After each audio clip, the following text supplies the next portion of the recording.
Everyone, this is Raju Devakar. Welcome to all my channel Commerce Hunt. तो student कैसे हैं आप सभी? आई होप आप सभी अच्छे होंगे और अच्छे से स्टडी कर रहे होंगे। तो आज के टॉपिक में हम डिस्कस करने वाले हैं latest updated syllabus of economics of class 12 for the year 2022-21।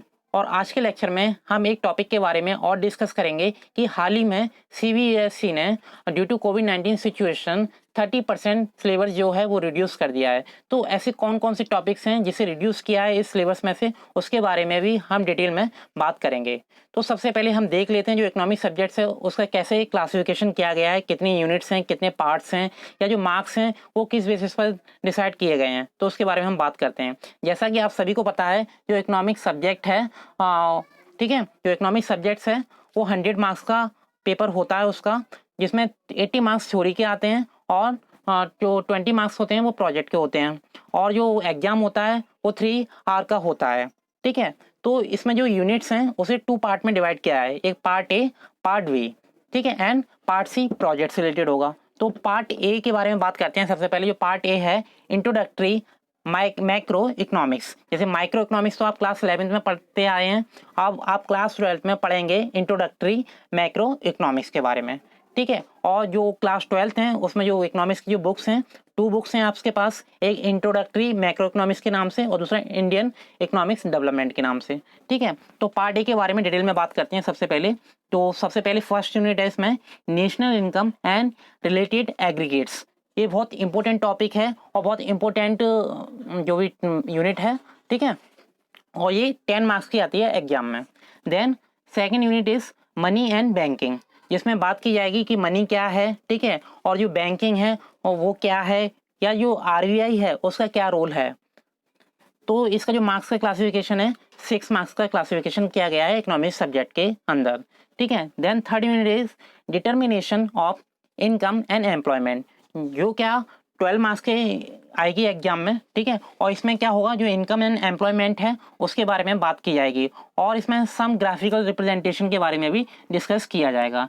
Then next unit is government budget and the economy, जिसमें 6 मार्क्स के कुछ क्वेश्चंस आएंगे एग्जाम में जो हर बार आते हैं। देन बैलेंस ऑफ पेमेंट्स जो है 6 मार्क्स का। तो इस तरीके से जो पार्ट ए है, ठीक है, वो टोटल 40 मार्क्स का एग्जाम में आता है। अब पार्ट बी के बारे में बात कर लेते हैं। जो पार्ट बी है वो है इंडियन इकोनॉमिक डेवलपमेंट, जिसमें क्या बात किया जाएगा कि जो इंडिया है उसका जो इकोनॉमिक डेवलपमेंट है वो कैसे हो रहा है, ठीक है, या कैसे हुआ है उसके बारे में डिस्कस किया जाएगा। या ऐसे कौन से बेस हैं, ऐसे कौन से रिफॉर्म्स हैं जिसकी वजह से जो इकोनॉमिक डेवलपमेंट है वो क्या हुआ, डेवलप हुआ या स्प्रेड हुआ। क्लियर। तो सबसे पहले यूनिट फर्स्ट की बात कर लेते हैं पार्ट बी में, डेवलपमेंट एक्सपीरियंस, ठीक है, जिसमें बात करेंगे 1947 टू 1990। तो मतलब 1947 से लेके 1990 तक क्या डेवलपमेंट हुए हैं उसके बारे में डिस्कस किया जाएगा। And economic reforms since 1991। जैसे आप सभी जानते हैं 1991 में एक पॉलिसी आई थी जिसे हम नाम देते हैं LPG policy, liberalisation, privatisation and globalisation. बहुत ही महत्वपूर्ण पॉलिसी थी जिसने एक तरह से इंडिया का एक फेस सा बदल दिया।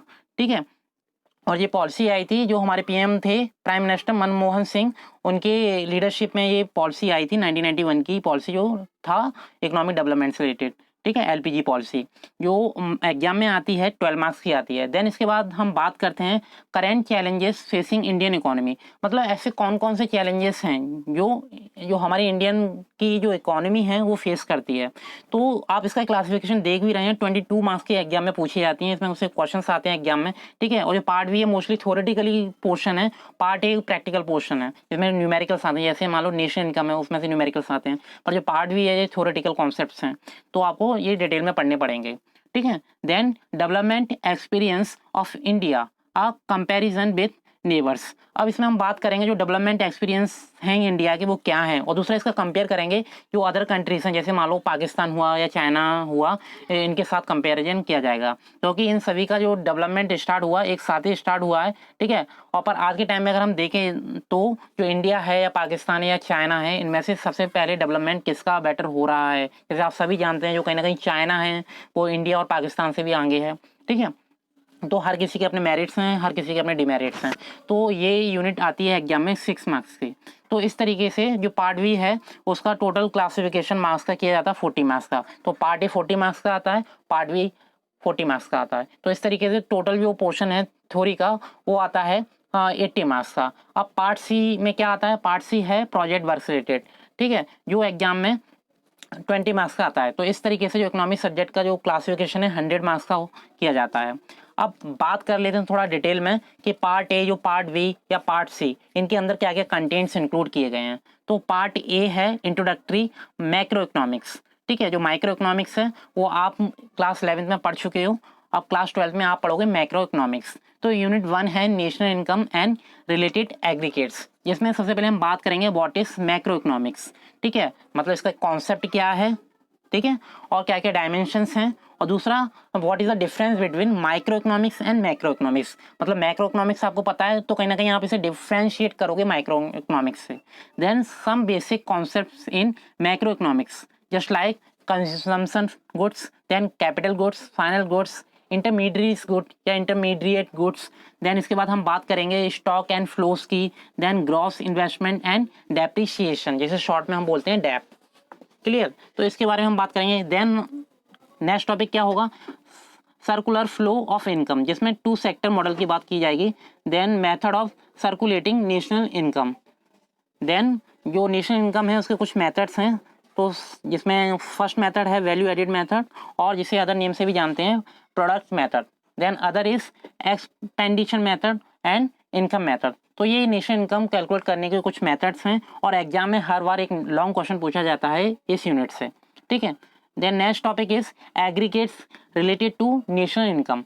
अब कुछ कॉन्सेप्ट हैं, बहुत ही इंपॉर्टेंट कॉन्सेप्ट हैं, ठीक है, जो नेशनल इनकम हम जब कैलकुलेट करेंगे तो कहीं ना कहीं हमें ये भी कैलकुलेट करने पड़ेंगे। जैसे जीएनपी, जिसे हम बोलते हैं gross national product, then net national product, gross domestic product and net domestic product at market price, at factor price, real and nominal GDP. तो मार्केट प्राइस पर कैसे कैलकुलेट करेंगे या फैक्टर प्राइस पर कैसे कैलकुलेट करेंगे, इसके बारे में हम डिस्कस करेंगे जब भी हम इस क्लास को आपको पढ़ाएंगे। देन जीडीपी एंड वेलफेयर की बात की जाएगी। तो यूनिट फर्स्ट इस तरीके से इंक्लूडेड है कुछ कंटेंट्स यूनिट फर्स्ट में। यूनिट 2 की बात करते हैं, इंपोर्टेंट यूनिट है, ठीक है, और सभी को पता भी होना चाहिए, मनी एंड बैंकिंग। तो मनी मीनिंग क्या है मनी का, एंड सप्लाई ऑफ मनी, जो सप्लाई ऑफ मनी है उसका क्या कॉन्सेप्ट होता है। Currency held by the public and net demand deposits held by commercial bank. तो जो कमर्शियल बैंक है उसका क्या रोल रहेगा उसके बारे में डिस्कस करेंगे। Then money creation by the commercial banking system, ठीक है, तो मनी का कैसे क्रिएशन किया जाता है। Then next topic is central bank and its function. तो जैसे आप सभी जानते हैं जो सेंट्रल बैंक है कौन है, आरबीआई, जिसे हम बोलते हैं रिजर्व बैंक ऑफ इंडिया। तो उसका क्या कॉन्सेप्ट है, देन उसके क्या फंक्शनिंग है, then bank of issues, government bank और बैंकर्स बैंक, और कंट्रोल ऑफ क्रेडिट, ये टर्म्स क्या हैं इनके बारे में डिटेल में डिस्कस करेंगे। देन यूनिट 3 है determination of income and employment. तो इसमें 2 आपको टर्म्स नजर आ रहे हैं, एक इनकम दूसरा एम्प्लॉयमेंट, इनके बारे में डिटेल में बात की जाएगी। Aggregate demand and it's component, तो ये एग्रीगेट डिमांड है और उसके कंपोनेंट्स क्या हैं इसके बारे में डिस्कस करेंगे। Then propensity to consume and propensity to save, ये क्या होते हैं, average and marginal. Then short run equilibrium output, investment multiplier and its mechanism. Then meaning of full employment and insolvency और इनवॉलेंट्री अनएम्प्लॉयमेंट, ठीक है। तो involuntary unemployment क्या होता है या फुल एम्प्लॉयमेंट क्या होता है या एम्प्लॉयमेंट के टाइप्स क्या होते हैं अगर हम सिंपल सेंस में बात करें तो। Then problem of excess demand and deficiency demand, जो एक्सेस डिमांड क्या है, डेफिशिएंसी डिमांड क्या है, या ये किस प्रॉब्लम की वजह से अराइज होती हैं, क्लियर हो गया। तो इस तरीके से कुछ टर्म्स डिस्कस किए जाएंगे। Then tax and money supply through bank rate, CRR, SLR, repo rate क्या होता है, रिजर्व रेपो रेट क्या होता है, ओपन मार्केट ऑपरेशंस क्या हैं, या मार्जिनल रिक्वायरमेंट्स क्या हैं।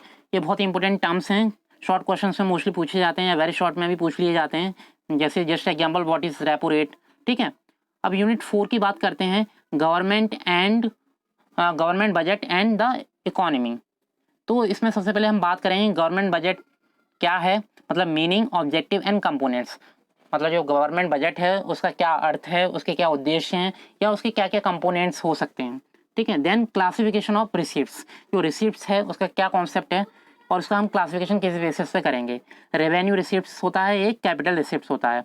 क्लियर हो गया। देन क्लासिफिकेशन ऑफ एक्सपेंडिचर, एक होता है रेवेन्यू एक्सपेंडिचर, एक होता है कैपिटल एक्सपेंडिचर। क्लियर हो गया। जब आप रेवेन्यू के कॉन्सेप्ट को अच्छी से अंडरस्टैंड कर लेंगे तो कहीं ना कहीं आप एक्सपेंडिचर के भी कॉन्सेप्ट को अंडरस्टैंड कर सकते हैं। Then measures of government deficit, जो गवर्नमेंट डेफिसिट है उसका कॉन्सेप्ट क्या है, revenue deficit, physical deficit, then primary deficit and their meaning. तो ये तीनों डेफिसिट के बारे में हम डिस्कस करेंगे, उसके क्या मीनिंग है। ठीक है। Then next unit fifth is balance of payment. Then balance of payment account meaning and component. Balance of payment क्या होता है, आपने एक टर्म सुना होगा, एक इम्पोर्ट और एक्सपोर्ट। तो इन दोनों कॉन्सेप्ट का यूज किया जाएगा बैलेंस ऑफ पेमेंट में।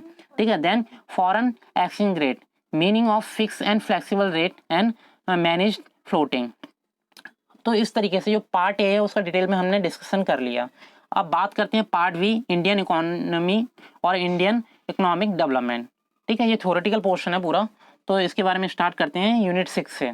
डेवलपमेंट एक्सपीरियंस 1947 टू 1990, मतलब 1947 से लेकर 1990 तक क्या डेवलपमेंट हुए हैं। ठीक है। देन इकोनॉमिक रिफॉर्म्स सिंस 1991, जो 1991 की पॉलिसी आई थी उस टाइम पर क्या रिफॉर्म्स हुए थे, क्या चेंजेस हुए थे, उसके बारे में डिस्कस करेंगे। A brief introduction of the state of Indian economy on the eve of independence. ठीक है, जो भी इवेंट्स थे तो उस टाइम पर क्या मतलब इवेंट्स हुए थे और क्या क्या चेंजेस आए थे। Then Indian economic system and common goal of 5 year plan. तो और जो इंडियन इकोनॉमिक सिस्टम है, ठीक है, उसकी तो बात करेंगे, साथ साथ जो 5 ईयर प्लान्स क्या होते हैं, ठीक है, उनके बारे में भी डिस्कस करेंगे। क्योंकि आपको पता है हर इंडियन कंट्री की जो भी इकोनॉमी होती है, जो उसमें क्या होते हैं, कुछ प्लान सेटअप किए जाते हैं। प्लान हम कब बनाते हैं, as per the past record. ठीक है, इन प्रेजेंट फॉर फ्यूचर, मतलब पास्ट रिकॉर्ड की बेसिस पर हम प्रेजेंट में बनाते हैं फॉर फ्यूचर। क्लियर हो गया। तो इकोनॉमिक के अंडर हम बात करेंगे ये 5 ईयर प्लान्स क्या होते हैं। देन डिस्कस करेंगे main features, problems and policies of agriculture. क्योंकि आपको पता है जो इंडिया क्या एक एग्रीकल्चरल कंट्री है, या हम सिंपल सेंस में बात करते हैं भारत एक कृषि प्रधान देश है। ठीक है, तो उसके बारे में हम डिस्कस करेंगे, जो एग्रीकल्चरल आस्पेक्ट हैं, क्या क्या प्रॉब्लम्स हैं, क्या क्या पॉलिसीज हैं, या क्या क्या फीचर्स हैं, इन सभी के बारे में बात करेंगे। Institutional aspect and new agricultural strategy, ठीक है, ये डिस्कस करेंगे। देन इंडस्ट्री की बात करेंगे, IPR 1956 और SSI रोल एंड इम्पोर्टेंस। तो ये टर्म्स क्या हैं, ठीक है, इनके बारे में डिटेल में बात करेंगे। देन फॉरेन ट्रेड, जो फॉरेन ट्रेड का क्या कॉन्सेप्ट है इसे डिस्कस करेंगे। Then economic reforms since 1991, features and appraisal of liberalisation, globalisation and privatisation. जैसे मैंने आपको बताया था LPG पॉलिसी की बात करेंगे इसमें। And concept of demonetisation and GST। जो डिमोनेटाइजेशन है और ये GST है, ये क्या एक लेटेस्ट टर्म है। ठीक है, ये लास्ट ईयर से ही एडिड हुए हैं, लास्ट 1-2 ईयर से एडिड हुए हैं और बहुत इंपॉर्टेंट टर्म्स हैं जो आज के समय में यूज़ किए जा रहे हैं। तो इनके बारे में भी हम डिस्कस करेंगे। देन यूनिट 7 है current challenges facing Indian economy. तो इंडियन इकोनॉमी है वो बहुत सारे चैलेंजेस को फेस कर रही है, बहुत सारी प्रॉब्लम्स हैं। वो कौन कौन से हैं, जैसे पॉवर्टी हुआ, ह्यूमन कैपिटल फॉर्मेशन हुआ, रूरल डेवलपमेंट हुआ, employment, infrastructures, then sustainable economic development. जो सस्टेनेबल इकोनॉमिक डेवलपमेंट है वेरी इंपॉर्टेंट टॉपिक है। ठीक है, ये हम हमेशा फ्यूचर्स के लिए करते हैं, तो इसके बारे में भी हम डिटेल में बात करेंगे। इन सारे जो भी इश्यूज हैं, current challenges facing Indian economy. Clear हो गया। देन यूनिट 4 की बात करेंगे, development experience of India, a comparison with neighbours just like India and Pakistan, India and China. मतलब इंडिया का पाकिस्तान से कंपेरिजन करेंगे, इंडिया का चाइना से कंपेरिजन करेंगे। देन इश्यूज, कौन कौन से इश्यूज हो सकते हैं, जैसे इकोनॉमिक ग्रोथ से रिलेटेड हुआ, पॉपुलेशन से रिलेटेड हुआ, या sectoral development and other human development indicators, इन सभी के बारे में डिस्कस करेंगे। देन पार्ट सी है प्रोजेक्ट इन इकोनॉमिक्स, मतलब इकोनॉमिक्स सब्जेक्ट में 20 मार्क्स का एक प्रोजेक्ट प्रिपेयर किया जाता है। ठीक है, इस तरीके से हमारा जो 100 मार्क्स का कंपोनेंट है वो कंप्लीट होता है, 80 मार्क्स थ्योरी के और 20 मार्क्स प्रोजेक्ट के। तो कुछ प्रेस्क्राइब बुक्स हैं, ठीक है, जैसे आपके सामने दी हुई गई हैं, आप देख सकते हैं, आप इसमें से कोई भी रेफर कर सकते हैं। जैसे introductory macro economics by NCERT, Indian economic development by NCERT। तो मतलब जो NCERT की जो बुक हैं, NCERT की जो बुक्स हैं वो क्या है, एक ऑथेंटिक बुक्स हैं, आप इसे रेफर कर सकते हो। क्लियर हो गया। अब स्टूडेंट हम बात करते हैं इंपॉर्टेंट टॉपिक की। जैसे मैंने डिस्कस किया था, हम सिलेबस की तो बात करेंगे, साथ साथ हम बात करेंगे कि हाल ही में कोविड-19 सिचुएशन की वजह से जो CBSE ने 30% सिलेबस रिड्यूस कर दिया। ठीक है, तो कुछ टॉपिक्स हैं जैसे डिलीट किया गया है। अब वो कौन कौन से टॉपिक्स हैं उसके बारे में बात करते हैं। तो क्लास 12th का जो सब्जेक्ट है इकोनॉमिक्स, उसमें से कौन से टॉपिक डिलीट किए हैं उनके बारे में बात करते हैं। सबसे पहले बात करते हैं पार्ट ए में, इंट्रोडक्टरी मैक्रो इकोनॉमिक्स में। तो जो यूनिट 2 है मनी एंड बैंकिंग, जिसमें कुछ टॉपिक्स हैं जैसे control of credit through bank rate, CRR, SLR, repo rate and reserve repo rate, then open market operations and marginal requirement, ये टॉपिक डिलीट कर दिया गया है। देन यूनिट 5 में से बैलेंस ऑफ पेमेंट जो टॉपिक था, जो यूनिट है उसमें से कुछ टर्म्स डिलीट किए हैं जैसे balance of payment, deficit meaning, ठीक है, मतलब बैलेंस ऑफ पेमेंट डेफिसिट, इसका क्या मीनिंग है ये डिलीट कर दिया है। Then determination of exchange rate in a free market, ये टॉपिक डिलीट कर दिया है। अगर पार्ट बी में अगर हम बात करें तो जो पार्ट बी है इंडियन इकोनॉमिक डेवलपमेंट से रिलेटेड है, जिसमें unit 7 current challenges facing Indian economy, तो इसमें कुछ टॉपिक डिलीट किए हैं जैसे growth of education sector in India, ठीक है, इसे डिलीट कर दिया है। Then alternative farming, organic farming क्या होता है, इसे डिलीट कर दिया है। क्लियर हो गया। तो ये टॉपिक्स थे जिसे सिलेबस में से डिलीट किया गया है। तो स्टूडेंट अब आपको जो डिटेल सिलेबस है इकोनॉमिक्स का वो क्लियर हो गया होगा अच्छे से, ठीक है। डिटेल में मैंने आपको डिस्कस किया है और साथ साथ आपको ये भी बताया है कि ऐसे कौन से टॉपिक्स हैं जो डिलीट कर दिए गए हैं। तो अब आपके लिए क्या है, एक तरह से ईजी हो गया है कि जो अब आपको क्या है 70% सिलेबस ही आपको स्टडी करना है, और जो टॉपिक्स हैं वो डिलीट कर दिए हैं तो उनकी आपको स्टडी करने की अभी कोई नीड नहीं है, ठीक है। इन फ्यूचर कोई नीड होगी तो हम उसके लिए अलग से आपको लेक्चर प्रोवाइड कर देंगे। तो स्टूडेंट अगर आपको ये वीडियो अच्छी लगी हो तो आप लाइक कर सकते हैं, सब्सक्राइब एंड शेयर करो अपने फ्रेंड तक, ठीक है, जिससे इस वीडियो का बेनिफिट अदर को भी मिले, ठीक है। अदर ऐसे फ्रेंड जिन्हें मतलब नीड है और जो अफोर्ड नहीं कर सकते टाइम कोचिंग, ठीक है, तो वो रेफर कर सकते हैं ये वीडियो। तो वेलकम है सभी का हमेशा के लिए, ठीक है। और हमेशा हम वेलकम करते हैं कि कॉमर्स हंट पर कि आप कभी भी अपनी क्वेरीज को पूछ सकते हैं। आपकी कोई भी क्वेरीज हैं तो आप कमेंट सेक्शन में कमेंट कर सकते हैं और आपको इमीडिएट उसका फीडबैक दिया जाएगा। तो स्टूडेंट आज ये टॉपिक हमने आपको डिटेल में डिस्कस कर दिया। अब नेक्स्ट वीडियो में हम नेक्स्ट न्यू टॉपिक के साथ हाजिर होंगे, ठीक है। तो बाय बाय, थैंक यू।